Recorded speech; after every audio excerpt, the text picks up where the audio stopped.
আজান চলাকালীন সময় সেহরি খাওয়া যাবে কিনা, বা সেহরি খাচ্ছেন এমন তো অবস্থায় যদি আজান হয়ে যায় তাহলে আপনার করণীয়টা কি হবে? আপনি কি খাওয়া বাদ দিবেন নাকি আপনার খাওয়াটা চালিয়ে যাবেন? এই প্রশ্নটা আমাদের কাছে অনেকেই করে থাকে যে হুজুর আজান হয়ে যাচ্ছে, এমন তো অবস্থায় আমার প্লেটে এখনো খাবার আছে, আমার হাতে গ্লাস আছে, আমি এখন এই খাবারটা খাবো, পানিটা খাবো, নাকি আমি এখানে স্টপ করে দিয়ে আমি রোজা রাখা শুরু করে দেবো, আমি আর খাবো না? এই প্রশ্নটা আমাদের মাঝে অনেকেই করে থাকেন। আল্লাহ রাসূল সাল্লাল্লাহু আলাইহি ওয়াসাল্লাম আমাদেরকে একাধিক হাদিসের মধ্যে এই বিষয়গুলো আমাদেরকে জানিয়ে দিয়েছেন। যেমন আম্মা জান আয়েশা রাদিয়াল্লাহু তাআলা আনহা থেকে একটি হাদিস বর্ণনা করা রয়েছে।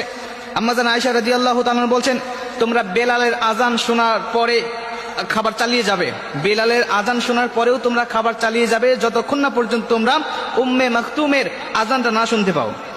মানে হযরত বেলাল রাদিয়াল্লাহু তাআলা আনহু যখন আজান দিতেন তখন মানুষগুলোকে জাগানোর জন্য, সাহরি খাওয়ানোর জন্য, মানুষগুলোকে ঘুম থেকে জাগ্রত করার জন্য তিনি আজান দিতেন।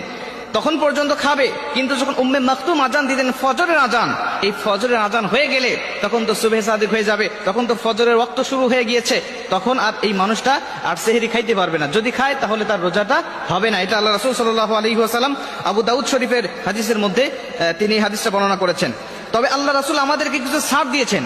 আল্লাহ রাসূল যেমন আবু দাউদ শরীফের 2350 নম্বর হাদিসের মধ্যে আবু হুরায়রা রাদিয়াল্লাহু তাআলা আনহু হাদিসটা বর্ণনা করেছেন। তিনি বলছেন, আল্লাহ রাসূল সাল্লাল্লাহু আলাইহি ওয়াসাল্লাম বলে দিয়েছেন যে যদি তোমরা আজান চলাকালীন সময় তোমরা খাচ্ছ